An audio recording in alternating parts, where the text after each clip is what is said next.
আগেকার সময়ে গ্রামের মাচাচিরা অল্প কিছু দেশি মুরগি পালন করতেন পরিবারের পুষ্টির চাহিদা রক্ষার জন্য। সেই দেশি মুরগি এখন বাণিজ্যিকভাবে চাষ হচ্ছে। অনেকে মন্তব্য করে যে আসলেই কি দেশি মুরগি পালন করে লাভবান হওয়া যায়? হ্যাঁ, দেশি মুরগি পালন করে অবশ্যই লাভবান হওয়া যায় যদি আপনি সঠিকভাবে দেশি মুরগির খামার পরিচালনা করেন। দর্শক বন্ধুরা, আজকে আমরা চলে এসেছি গাজীপুর জেলা কাপাসিয়া থানা আড়াল গ্রামে একজন তরুণ উদ্যোক্তার খামারে। তার নাম হচ্ছে মাহবুব ভাই, যিনি পড়াশোনার পাশাপাশি গড়ে তুলেছেন বেশ চমৎকার দেশি মুরগির খামার। সকালবেলা এখান থেকে দেশি মুরগিগুলো কিন্তু মুক্ত করে দেওয়া হয়। এই খামারের পাশেই একটি সুন্দর বাঁশঝাড় রয়েছে, যেখানে সারাদিন বিচরণ করে এই দেশি মুরগি। বলা যায় অর্ধ আবদ্ধ অবস্থায় দেশি মুরগি পালন করছেন মাহবুব ভাই। আজকের এই পর্বে দেখানোর চেষ্টা করব মাহবুব ভাইয়ের দেশি মুরগি পালনের সফলতার গল্প। আশা করছি পুরো আয়োজন জুড়ে পাশেই থাকবেন। আসসালামু আলাইকুম মাহবুব ভাই। ওয়ালাইকুম সালাম ওয়া রাহমাতুল্লাহি ওয়া বারাকাতুহু। কেমন আছেন? আলহামদুলিল্লাহ ভালো আছি ভাই, আপনি ভালো আছেন? আলহামদুলিল্লাহ, আমি অনেক ভালো আছি ভাই। আমরা আছি আপনার দেশি মুরগি খামারের মধ্যে। জি জি জি, আমাদের মুরগির খামার আসছে। আচ্ছা, প্রথমবার যখন আসি তখন শুধু এই ঘরেই মুরগি ছিল, কিন্তু এখন তো মনে হচ্ছে পাশের যে ঘর রয়েছে ওই ঘরেও মুরগি ভরপুর। জি জি আলহামদুলিল্লাহ, প্রথমবার যখন আসছিলেন তখন শুধু এই ঘরে ছিল, তখন মানে বাচ্চা মাত্র শুরু হয়েছিল এবং বাচ্চাগুলো বিক্রি হয়ে যেত। এখনও বিক্রি হচ্ছে, তবে পরিমাণে যে পরিমাণ বিক্রি হচ্ছে তার চেয়ে বেশি আমার উৎপাদন, যার কারণে এখন আমার ওই ঘরেও কিছু প্যারেন্টস আছে এবং বাচ্চা আছে। আচ্ছা, টোটাল কতগুলো আছে দেশি মুরগি আপনার এখানে? টোটাল যদি ছোট বড় মিলে তো 1000-1200 হবেই, এবং মেশিনে ডিম আছে আলহামদুলিল্লাহ অনেক 1200-র মতো ডিম আছে আর কি। এই যে বাণিজ্যিকভাবে দেশি মুরগি পালন, এটা আসলে কতটুকু লাভজনক? ভাই বাণিজ্যিকভাবে দেশি মুরগি পালন তো অবশ্যই লাভজনক। মানে আপনি শুধু দেশি মুরগি না, যে কোনো মুরগি আপনি পালন করেন না কেন, যদি আপনি সঠিকভাবে পালন করতে পারেন অবশ্যই লাভজনক। তবে আমি যতটুকু দেখছি, আমি তো ধরেন মুরগি জগতে মোটামুটি ছোট, যখন আমার মানে এদের প্রতি একটা ভালোবাসা এবং আমার মানে এদের প্রতি টানটাই ছিল অন্যরকম, যার কারণে আমি যখন অন্য মুরগি আমি পালন করছি, টুকটাক অন্য মুরগি সস্তা আছে, কিন্তু আমার দৃষ্টিতে আমি যতটুকু দেখছি যে এই দেশি মুরগিটা যখন থেকে আমি পালন করতেছি আলহামদুলিল্লাহ আমি ভালো একটা প্রফিটেবল অবস্থানে আছি আর কি। আচ্ছা, অনেকেই প্রশ্ন করে যে দেশি মুরগি তো ডিম পরিমাণে কম দেয়, বাণিজ্যিকভাবে এই মুরগি আসলে কীভাবে লাভবান হয়? জি, দেশি মুরগিটা আসলে ডিম পরিমাণে কম দেয়, কিন্তু এটা আপনার ম্যানেজমেন্টের উপরে নির্ভর করবো। ঠিক আছে, অন্য মুরগির তুলনায় দেশি মুরগিতে ডিম কম পাওয়া যায়, তবে আপনি যদি সঠিক পরিচর্যা এবং ভালোভাবে পালন করতে পারেন, মানে দেশি মুরগিটা ভাই পালন করা একটু মানে প্যারেন্টসগুলো ঠিক রাখা একটু মানে ঝামেলা আর কি। ঝামেলা বলতে অন্য মুরগি অনেক সহজ, এইগুলোতে সময় বেশি না, মানে শ্রম এবং মানে গুছাই নিতে হয় আর কি। গুছাই নিলে সহজ। যেমন ধরেন আমার এই মুরগিগুলা এখানে হয়তো আমার 300-র মতো প্যারেন্টস আছে, এগুলা রানিং ডিম দিতেছে এবং এগুলো থেকে বাচ্চা উৎপাদন করতেছে আর কি। এবং কিছু 2-250-র মতো রানিং প্যারেন্টস, মানে নিউ অ্যাডাল্ট এখনও ডিমে আসে নাই, মানে আসবে মুখামুখি, এরকম কিছু প্যারেন্টস আছে। তবে ডিমে পরিমাণে কম দিলেও মানে লাভবান হওয়া যায়। কীভাবে আমি বলি, যেমন দেখতে পাচ্ছেন যে আমার এই যে ক্যারেটগুলো আছে, এই মুরগিগুলো যখন এইখানে ডিম পাড়ে এবং ডিম বেশি বার কিছু লক্ষণ হচ্ছে, আপনি ধরেন আপনি লেয়ার খাবার দিবেন, ভালো খাবার দিবেন, তাহলে অবশ্যই ডিম বেশি পাওয়া যাবে। কেমন ধরেন একটা মুরগি কম কেন পারে, একটা মুরগি 8-10টা ডিম পাড়া কোচে আসা পড়ে, কিন্তু আপনি যদি ওই মুরগিটাকে কোচে বানানোতে পারেন, যেমন ধরেন এই যে আমার এইখানে ডিম পাড়ার পর যে মুরগিটা কোচে আসা পড়তো, সেই মুরগিটা এই জায়গায় বসে থাকে, কিন্তু অন্য জায়গায় বসবে না, ও যেই জায়গায় ডিম পারবে ওই জায়গায় বসবে। সেই ক্ষেত্রে আপনি যদি এই মুরগিটাকে, ওই যে আমার ওই সাইডে কিছু খাসা আছে, এই খাসার ভিতরে কোচে মুরগিগুলোকে আমি দৌড়ে নিয়ে ওই সাইডে দিয়ে দিই, যার কারণে এবং কিছু মোরগ দিয়ে রাখি যে এই জায়গায় ডিম পাড়ার কারণে ও এই জায়গায় বসে থাকার চেষ্টা করবে, কিন্তু যখন খাসাই দিয়ে দেবো মুরগের সাথে, মোরগ মিট করার জন্য চেষ্টা করে, বসতে পারে না। সেই ক্ষেত্রে সুষম লেয়ার এবং ভালো খাবার এবং AB3 মানে মুরগিটাকে ভালো খাবার দিলে দ্রুতই কোচো ভেঙে যায় এবং অনেক বেশি ডিম পাড়ে।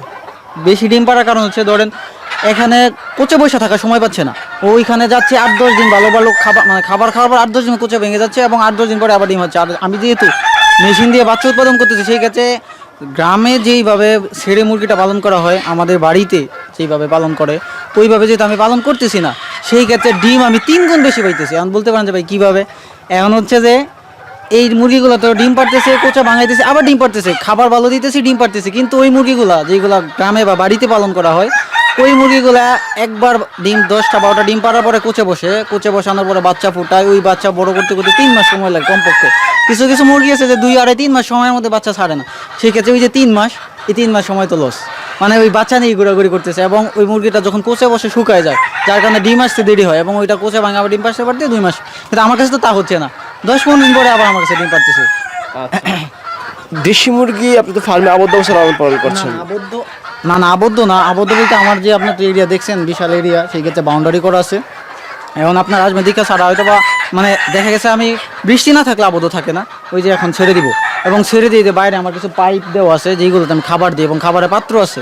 কারণ যত বেশি খাবার এবং ভালো মানের খাবার, শুধু চাল খুদ ভাত খাইলে ভাই ডিম পাবেন না, অবশ্যই ভালো খাবার দিতে হবে, লেয়ার খাবার দিতে। এবং লেয়ার খাবারটা তো বাজারে বর্তমানে খুব মানে দেশি মুরগিতে 100% মানে ভালো প্রোডাকশন পাওয়া যায় না, সেই ক্ষেত্রে আমি খাবারটা নিজে বানাইতেছি, নিজে বানিয়ে খাবার দিতেছি। কি কি থাকে আপনি যে বানান? জি খাবার অনেক কিছু থাকে ভাই, প্রোটিন সমৃদ্ধ এবং ডিম উৎপাদন করতে মুরগির শরীর ঠিক থাকে, যেহেতু দেশি মুরগিটা কোচে আসে শুকায় যায়, সেই কারণে খাবারের পরিমাণটা ভালো দিতে হয়। যেমন সয়াবিন থাকে, হ্যাঁ সয়াবিন থাকে, আপনার ভুট্টা ভাঙা থাকে, অনেক মানে মোটামুটি একটা খাবার বানাইতে 15-16টা 17টার মতো আইটেম লাগে। সবগুলো শুটকির গুঁড়া থাকে, মানে অনেক কিছুই থাকে আইটেম, এগুলো তো আর ভিডিওতে বলতে লম্বা হয়ে যাবে আর কি। অনেক আইটেম দিয়ে একটা খাবার সুষম মানে ডিমের খাবারটা বানাইতে হয়। এরা কত গ্রাম খাবার খায় প্রতিদিন? দেশি মুরগিগুলা বিশেষ করে এরা সর্বোচ্চ একটা দিনে একটা মুরগি 60-70 গ্রামের বেশি খাবার খাইতে পারে না, এবং 60 থেকে 70 গ্রাম। আর ভ্যাকসিন করা আছে আপনার এই মুরগি? আলহামদুলিল্লাহ আমি যেহেতু প্যারেন্টস হিসাবে রাখছি এবং আপনার এর আগেও আসছেন, বেশি মানে আমি A to Z ভ্যাকসিন করেছি সোজা হিসাব। আপনার একদিনে মার এক্সট্রা করতে পারি না, কারণ এটা অনেক ব্যয়বহুল বলতে অনেক মুরগি ছাড়া হয় না। BCRDB দেওয়া আছে 4 দিনে, আবার আপনার 11 দিনে গাম্বুরো আছে, 17 দিনে গাম্বুরো আছে, 21 দিনে BCRDB আবার দেওয়া আছে, এবং blood flu H5 H9 fowl cholera fowl pox যতগুলো ভ্যাকসিন আছে আলহামদুলিল্লাহ সব কটা ভ্যাকসিন মোটামুটি আমি করে রাখছি, যেহেতু আমি প্যারেন্টস হিসাবে নিচ্ছি এবং দেশি মুরগি অনেকগুলো একসাথে পালন করলে ভ্যাকসিন কটা মাস। যারা বাচ্চা নেয় তাদেরকে কি আপনারা ভ্যাকসিন করে দেন কিনা? অবশ্যই, যদি কেউ আমি তো ধরেন একদিনের বাচ্চাটা যারা নিয়ে যায় তাদেরকে তো ভ্যাকসিনটা করা যায় না, কারণ 4 দিনে যেহেতু BCRDB হয়। আর যারা ধরেন এক সপ্তাহের বাচ্চা নেয় অথবা 15 দিন 1 মাসের বাচ্চা নেয়, 1 মাসের বাচ্চাটাতে 4টা ভ্যাকসিন করা থাকে এবং 15 দিনের বাচ্চাটাতে 2টা থাকে। 15 দিন বলতে 17 দিনে 2টা হয়তো, সেক্ষেত্রে 15 দিনে করা যায়। যেমন ধরেন BCRDB আর 3টা হয় আর কি, BCRDB আর গাম্বুরু 2টা, এই কটা ভ্যাকসিন করা থাকে। আচ্ছা, বাচ্চা আছে কতগুলো? আলহামদুলিল্লাহ বাচ্চা এখন তো বিক্রি হয়ে যায়, আলহামদুলিল্লাহ মোটামুটি বেশ ভালো বাচ্চা বিক্রি হয়ে যায়। আর এখন কিছু বাচ্চা আছে আমার নিউ প্যারেন্টস, বাচ্চা বলতে 3-4 মাস রানিং নিউ প্যারেন্টস আছে কিছু 150-200 মতো, আর বাচ্চা আপনার 3 দিনের বাচ্চা সেল হয়ে গেছে, সেই ক্ষেত্রে 150 মতো বাচ্চা আছে। মানে নিউ প্যারেন্টস যেগুলো এগুলো কি বিক্রি হবে কিনা? না প্যারেন্টসগুলো আপাতত আমি বিক্রি করতেছি না, কারণ আমি আস্তে আস্তে বৃদ্ধি করার চেষ্টা করতেছি। আর হচ্ছে আপনার প্যারেন্টস আপাতত বিক্রি করতেছি না, আমি বাচ্চাটি আপাতত সেল করতেছি। কারণ প্যারেন্টসগুলো ভাই বানায় দেশি মুরগিটা ডিমে নিতে একটু ঝামেলাই হয়। কেমন ধরেন এরা অনেক মারামারি করে, ঠুকরি করে প্রচুর, যার কারণে এদেরকে আপনার ঠোঁটটা কাইটে রাখতে হয় এবং ছেড়ে না পালন করতে পারলে মারামারি বেশি করে। মানে দেশি মুরগিতে ভাই ডিম কমার কারণ হচ্ছে ওরা প্রচুর মারামারি করে, এটার একটু দেখতে হয় এবং হচ্ছে যেন কোনোভাবে যেহেতু কোচে আসে ঘাটতি না পড়ে শরীরে, ECL AD3 এগুলো ভালোভাবে দিয়ে রাখলে আলহামদুলিল্লাহ ভালো প্রফিটেবল। আচ্ছা, আপনি তো পড়াশোনা করেন? জি পড়াশোনা করতেছি। এই যে পড়াশোনার পাশাপাশি মুরগির খামার থেকে বাড়তি আয় করছেন, বিষয়টা কেমন লাগে? জি আলহামদুলিল্লাহ পড়াশোনার পাশাপাশি অবশ্যই এটা নিজের কাছে ভালো লাগে এবং বাড়তি আয়টা আলহামদুলিল্লাহ ভালো একটা প্রফিট হচ্ছে আমার এটা। কারণ এটাতে নির্দিষ্ট কোনো বলা যেতে পারতেছে না, কারণ দেশি মুরগি যেহেতু ধরেন ডিমটা ওঠানামা করে, কেমন যদি আপনি ভালো খাবার দিতে পারেন 40-50% পর্যন্ত ডিম যায়। যেমন ধরেন গড়ে এখন 70-80 টাকা করে ডিম পাচ্ছি আলহামদুলিল্লাহ, আমার 250 মতো মুরগি আছে, মানে এগুলো রানিং ডিম দিতেছে, আর কিছু আসবে মানে ডিম আসতেছে এই আর কি। আচ্ছা, ইনকিউবেটর তো ডিম আছে নিশ্চয়ই? ডিম আছে, দেখবেন কতগুলো ডিম আছে? ইনকিউবেটর ফুল লোড হওয়ার পরও নিচে ডিম কিছু ট্রেতে দিয়ে রাখছি, কারণ জায়গা নিতেছে না এই আর কি। কতগুলো বাচ্চা পাওয়ার সম্ভাবনা আছে? আলহামদুলিল্লাহ আমার হ্যাচিং রেট খুব ভালো, কারণ যেহেতু আমি মুরগিগুলো দেশি মুরগি ছেড়ে পালন করি এবং আমার মুরগির সংখ্যা বেশি। যেমন ধরেন আমি প্রতি সপ্তাহে বা 8 থেকে 10 দিনের মধ্যে আমি 600-650 মতো ডিম দিই, সেই ক্ষেত্রে আলহামদুলিল্লাহ। এবং মেশিনেও আমার যেহেতু আমি ইলেকট্রিক্যালে পড়াশোনা করছি, সেই ক্ষেত্রে মেশিনটা একটু নিয়ে ভালোভাবে আমি চেষ্টা করছি সব কিছু ঠিকঠাক করে রাখার জন্য, যদিও কেনার পর অনেক সমস্যা হয়, ঠিক করছি। এবং আমি 500-550 মানে 90-এর উপরে হ্যাচিং পাচ্ছি। প্রতি মাসে কত হাজার আপনি বাচ্চা পাঠাতে পারেন? আপনার ধরেন যেহেতু আমি তো বাইরে থেকে কোনো ডিম সংগ্রহ করি না, আমার নিজস্ব প্যারেন্টস, এবং আমি যেটা বলি পিওর দিয়েছি ওই, সেক্ষেত্রে যেহেতু আমারই প্যারেন্টসের ডিম, সেক্ষেত্রে আপনার এদের থেকে যে ডিমটা পাচ্ছি আমি ধরেন প্রতি মাসে আমার 1800 মতো বাচ্চা, 1800 ধরেন ডিম দিই, 1500-1600 মতো বাচ্চা আমি প্রতি মাসে পাইতেছে আর কি। প্রতি মাসে? হ্যাঁ, প্রতি মাসে। বাচ্চার কেমন দাম রয়েছে এখন? বাচ্চার দামটা হচ্ছে যে এখন ধরেন আমার উৎপাদন, যেমন ধরেন কিছুদিন আগে প্রচুর ঝড় বৃষ্টি গেছে, সেক্ষেত্রে আমার উৎপাদন খরচ অনেক বেশি পড়ে গেছে।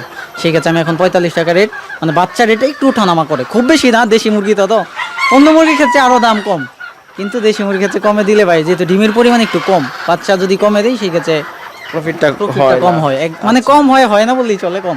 আর যদি একটু মানে আবার যারা 45 টাকা করে ধরেন বাচ্চা নিচ্ছে, তাদেরও আলহামদুলিল্লাহ অনেক ভালো থাকে, কারণ দেশি মুরগিতে অনেক লাভ। যেমন ধরুন যে আমি নিউ প্যারেন্ট যেইগুলো বললাম না, এইগুলার আপনার যে মোরগগুলো ছিল, আমি তার সব রাখছি না, বেশিরভাগই মোরগ হয়।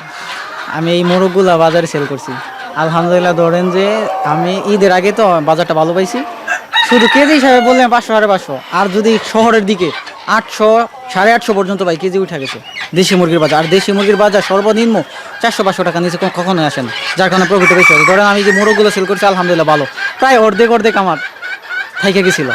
এখন চিন্তা করেন যে দেশি মুরগিতে লাভ হয় কি হয় না। যদি আমার লাভ না হইতে তো আমি এগুলো করতাম না, ছেড়ে ভাই চলে যেতাম, মানে এই লাইন ছেড়ে দিতাম, অথবা অন্য মুরগিতে যেতাম। যেহেতু এই লাইনে আছে আলহামদুলিল্লাহ, মানে অবশ্যই লাভ হয় এবং বিক্রিটা সবচেয়ে সহজ। অনেকে বলে যে ভাই দেশি মুরগি বিক্রি করতে পারতেছেন না, আমি বলবো তাদের পালনের সমস্যা কেমন। শুধু যদি আপনি মাংসের মুরগিটা শেডে পালন করেন, শুধু ফিড দেন, ঠোঁট কাইটা রাখেন ঠোঁটাঠোঁটের কারণে, তাইলে ভাই বিক্রি করতে অসুবিধা হইব। কিন্তু এর মানে বিক্রি, যারা মাংসের জন্য বিক্রি করে তাদের জন্য একটা প্লাস পয়েন্ট হবে, যদি ওনারা 1 মাসের মতো শেডে রাখবে এবং 11 থেকে 13 দিনে বাচ্চা ঠোঁট সেঁকা দিবে। তারপরে যদি বাইরে স্পেস থাকে ছাড়ার মতো, যেমন ধরেন আমার জঙ্গল, মানে আপনি দেখিতে বাজারের মতো একটা পরিবেশ, ছেড়ে দিলে দেখা গেছে যে ঠোঁটটা যখন সেঁকা দিই 11 দিনে, 1.5 মাস 2 মাস আর 3 মাসের মধ্যে মোটামুটি একটা মুরগির ওজন 1 কেজির কাছাকাছি 800 900 হয়ে যায়। মুরগিগুলো একটু কম হয়, 600 700 হয়। সেই ক্ষেত্রে যদি ঠোঁটটা 13 দিনে ছেঁকা দেয়, তাহলে ভাই সুবিধা হচ্ছে যে ওরা যখন বাইরে চলাফেরা করবো দেশের মতো, ঘাস টাস মোটামুটি 40 দিন পাস হয়ে গেলে আপনি যে কোনো খাবার দিতে পারবেন দেশি মুরগি। আচ্ছা, অনেকে দেশি মুরগি পালন করতে চায় কিন্তু ভালো মানের বাচ্চা পায় না। আপনার কাছ থেকে যদি কেউ বাচ্চা সংগ্রহ করে অবশ্যই ভালো মানের বাচ্চা দিবে। জি জি জি, আমার কাছ থেকে বাচ্চা নিলে হচ্ছে আমার নিজস্ব প্যারেন্টস, এবং ভাই আমি বাহির থেকে কোনো ডিম সংগ্রহ করি না। বাহির থেকে সংগ্রহ করলে একটা সন্দেহ ছিল যে হয়তো বা ক্রস আসতে পারে। আমি যদি বলি যে আমার কাছে 100% দেশি পিওর বাচ্চাটা পাইবেন, 100%ই বলবে। কেউ যদি বলে যে ভাই আমার একটা বাচ্চা আপনার আইসে পড়ছে, আমি ওইটার ব্যাগ দিয়ে দিব টাকা, এবং আমি ওইটা বাচ্চাটা কীভাবে ওনাকে হেল্প করা যাবে আমি দিতে পারি, কিন্তু কখনই যাবে না। অনেক ক্ষেত্রে কিছু বাচ্চা একটু এদিক, মানে মোরগের তো অনেক, মানে মোরগ মুরগি একটু বেশ কমায় মানুষ মনে করবেন না, না কখনোই যাবে না। কারণ আমার আপনার দেখতে পাচ্ছেন কিনা, সব করা মুরগি আপনি দেখেন দেশি ছাড়া কোনো মুরগি এখানে পাবেন। আচ্ছা, ধন্যবাদ সময় দেওয়ার জন্য। আপনার উদ্যোগ সাধুবাদ জানাই, ভালো থাকেন। আসসালামু আলাইকুম। ওয়ালাইকুম সালাম ওয়া রাহমাতুল্লাহি ওয়া বারাকাতুহু।